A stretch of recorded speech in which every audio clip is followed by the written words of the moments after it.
Ikaze umukunzi w'ibiganiro bya Fortune TV, amahoro y'Imana bane nawe mu byo urimo mu byo ukora byose. Ku munsi w'ejo nabahaye inkuru y'umugabo witwa The Ben bitewe n'ukuntu yari yambaye imyenda muri zacu night gala. Ku munsi wo kuwa gatanu nimugoroba yarangira agahita yurira rutema ikirere yerekeza muri Leta Zunze Ubumwe z'Abarabu hariya mu mujyi wa Dubai, agiye gutaramira abanyarwanda abahatuye. The Ben ibintu yakoze bitashimishije abantu bitewe ngo n'imyambaro yari yambaye, bakamugaya ikijyanye n'imyambarire.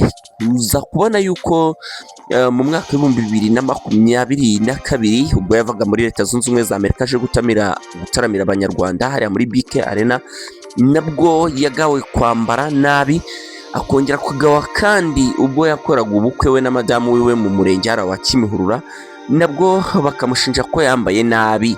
The Ben ukomeje kuvugisha abantu kw'imihanda bamushinja kwambara nabi, abenshi bakamubwira yuko ugomba kwiyegereza umugabo bita David Bayingana, kubera ko David Bayingana umwe muri timu ya The Ben ariwe muntu ushobora kuba asobanukiwe ibintu bijyanye na fashion, ariwe muntu ushobora kubikurikirana kuri icyo kigero ndetse bikaza kurushaho kuba abigenda neza.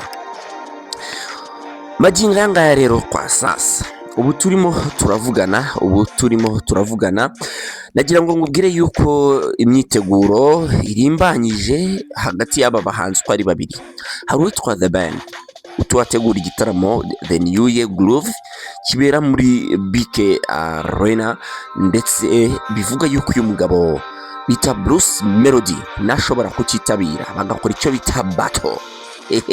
Mu minsi ishize twarababonye bicaye hamwe, amatimu yabo bose bari bicaye hamwe barimo baganira kuri uno mushinga, bagira ngo ibyo bemeranwaho. Bimwe mu byo bemeranijweho harimo kuba ngo bashobora kuzakorana ikintu kimeze nka partnership, bitewe n'uko ngo amafaranga Bruce Melody aca bashobora kuba batahita bayabona bitewe n'uburyo bumva bazacuruzamo. Ibyo bikaba byaratumye rero bavuga yuko rwose ngo bashobora gukorana ikintu cya partnership. Ndaje tube tubiganiraho uko byifashe, ese bizagenda bite? Hari abantu bagiye bateraho comment ndetse natwe twemerewe kuziteraho, namwe mudukurikiye mwemerewe kuziteraho comment. Dendiro wiri of course wokore subscribe kugira ngo tujye tubana no mu bindi biganiro tubana, kugira ngo dukomeze kugenda twidagadura mu buryo bugiye butandukanye, tugenda tubakaringa gake gake. Tuhaye ikaze rero bitewe n'uko tubona dukurikirwa. Ku mwanya wa mbere tuhabona abanyarwanda, ndetse ku mwanya wa kabiri tugasanga abantu bitwa abatanzania muri hejuru cyane, abantu mutoye muri Tanzania habari gani, abatama namwe mugakurikira abantu muri diaspora Leta Zunze Ubumwe za Amerika, namwe muradukurikira 5/5 kandi turabashimiye. N'abandi mwese n'izindi rates YouTube yacu idashobora kutwereka kuri iyo rate, mwebwe muri ahantu pembeni mudukurikiye, turabasuje kandi tubaye ikaze. Mukomeze mudutera inkunga kugira ngo tubashe kugomeza kugenda dukura turi kumwe namwe 5/5, twishimira kubana namwe mu buryo bugiye butandukanye. Well,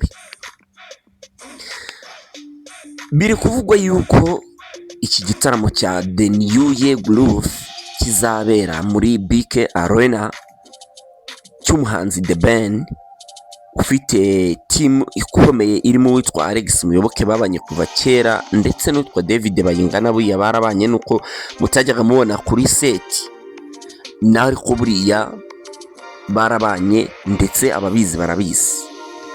Biravugwa yuko rwose ahangaha zaca umugabo wambaye utambaye we atazigera ahanyura.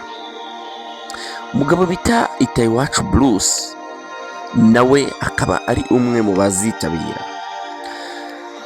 Byagiye bigaragara kenshi ahagana mu myaka ishize umugabo witwa Bruce Melody asa nkaho ari guserereza The Ben na Meddy avuga yuko ngo batarimo bakora, ariko The Ben muri iyi minsi ngira ngo muri kugenda mubibona yuko ari kwitabira ama event y'abandi kugira ngo agaragare, nkeka yuko ari nayo strategy ari gukoresha kugira ngo abanze yigarurire imitima y'abandi bantu. Indirimbo ngira ngo we na Bruce Melody kugeza kuri ubu ngubu ku kijyanye n'indirimbo nkeka yuko nawe urusha undi, kubera ko muri iyi minsi wose buri wese yasohoye album mu bihe bishize, single song. Nkeka yuko muri bose nta usumbye undi bitewe n'uko muri bose nawe uheruka gusohora indirimbo. Basohoye album mu bihe bimwe, bagiye basohora imizingo mu gihe kimwe, zose zagiye zikundwa ku kigero ureba yuko nta usumbye undi kingana. Ngira ngo no ku mbuga zisitiriminga indirimbo cyangwa se zigurisha imiziki, ntabwo wabonaga yuko ari abantu basumbanye cyangwa se barutana, ahubwo wabonaga ari abantu bari muri level zimwe, bari mu bihe bimwe, kubera yuko urebye neza ubona ko nta usumbye undi kwa sasa. Ariko muri iyi minsi ya none iyo urebye muri public ubona umugabo bita Mugisha Benjamin ariwe The Ben ari kugaragara cyane kurusha uwitwa Bruce Melody. Sinzi niba mwe mumurikiye muri kubibona. Akeka yuko hari cyangwa se nkeka ko The Ben akeka ko hari ibyo bishobora kuzamukorera. Bruce Melody ntabwo turi kumubona cyane, rero nawe afite buryo ki azidefanda. Ari The Ben yakoranye indirimbo n'icyamamare Diamond Platnumz. Bruce Melody nawe bivuga yuko indirimbo ye na Diamond iri ready ishobora kuba yanasohoka vuba aha ngaha rwose, ngo akazaba yayitabaza cyangwa se yayikoresha mu gitaramo cye na The Ben cya New Year Groove ku itariki ya 1 z'ukwezi kwa 1 umwaka utaha. Iyi ni inkuru dukesha ikinyamakuru inyarwanda.com cyangwa se uyite Inyarwanda TV, yuko iyi ndirimbo rwose ngo Melody yamaze kubavuga yuko ishobora kuba iri ready ndetse ishobora kuzasohoka mu minsi ya vuba aha ngaha, ikaba izanakoreshwa hano kuri ino tariki ya 1 z'ukwezi kwa 1 k'umwaka utaha muri kino gitaramo turi kubabwira cya The New Year Groove. Rero abafana mubitegereje muri benshi, abantu benshi mwiteze icyitwa Bato na The Ben. Ngira ngo afitanye indirimbo na Diamond, ariko ugiye ku buryo bwa korabo n'abanyamahanga, aho bita Bruce Melody yakoze amakorabozi menshi kurusha uwo bita The Ben, ndetse n'uwo bita The Ben nawe yagiye akora amasingo meza cyane, yuko hari n'indirimbo yagiye akora zirimo madamu wiwe, ibintu byakunzwe ku kigero cyo hejuru, harimo nka True Love, harimo nitwa True Love, niyitwa ni Forever. Izo zose zagaragayemo madamu we Pamela, nawe ufite izina ritari ritoya, nawe ufite izina rikomeye hano mu Rwanda bitewe n'ibikorwa yagiye akora hano mu Rwanda, birimo kwitabira Miss Rwanda n'ibindi bitandukanye mwagiye mumubonamo. Kugeza amagingo aya ngaya rero benshi bari kwibaza bati se ninde uzahigikundi.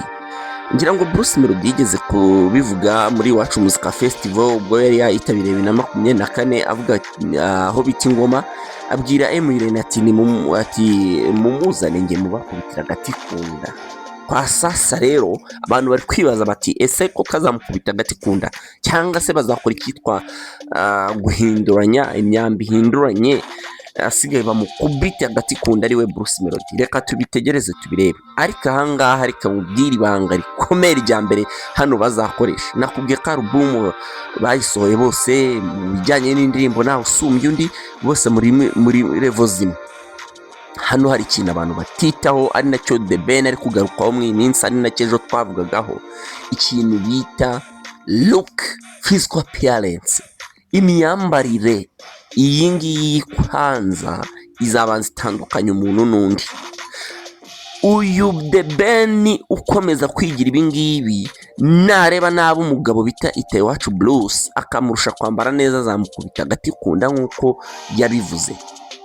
Uyu Bruce Melody wigira gutya, nareba nabi The Ben akamurusha kwambara neza, azamukubita agati kunda nk'uko yabivuze. Ikintu cyitwa physical appearance muri kino gitaramo tutitaye kuri performance n'iki, kizaba gifite nka 60% physical appearance, ndavugamo imyambarire, imigendere, imikoranire n'abandi bantu groupe yateguye. Ibyo bintu byose bizagenda bibafashe kugira gute kubatandukanya 60%.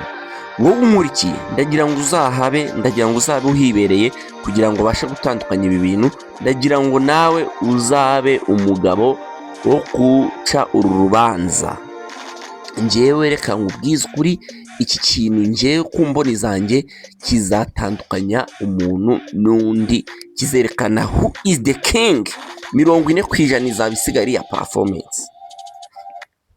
Nawe umereze comment maze tukomeze tubiganireho. Ndagukubita ibiganiro byinshi byerekereye kuri bano bagabo. Ndakubwiye ngo ndakuzanira icyo bita ibiganiro byinshi kugira ngo urusheho kugira ibyo umenya kuri bo, kandi yuko turi kwitegura igitaramo gikomeye cyane ku itariki ya mbere z'umwaka utaha, z'ukwezi kwa mbere umwaka utaha, igitaramo cyitwa The New Year Groove. Iyo na Afro 10 TV nk'ibisanzwe behind the scene haba hicaye umugabo bita Hero Willis na timu y'abandi bantu bakomeye cyane tubagezaho icyo bita imiriro. Wowe nube kure. Ciao ciao.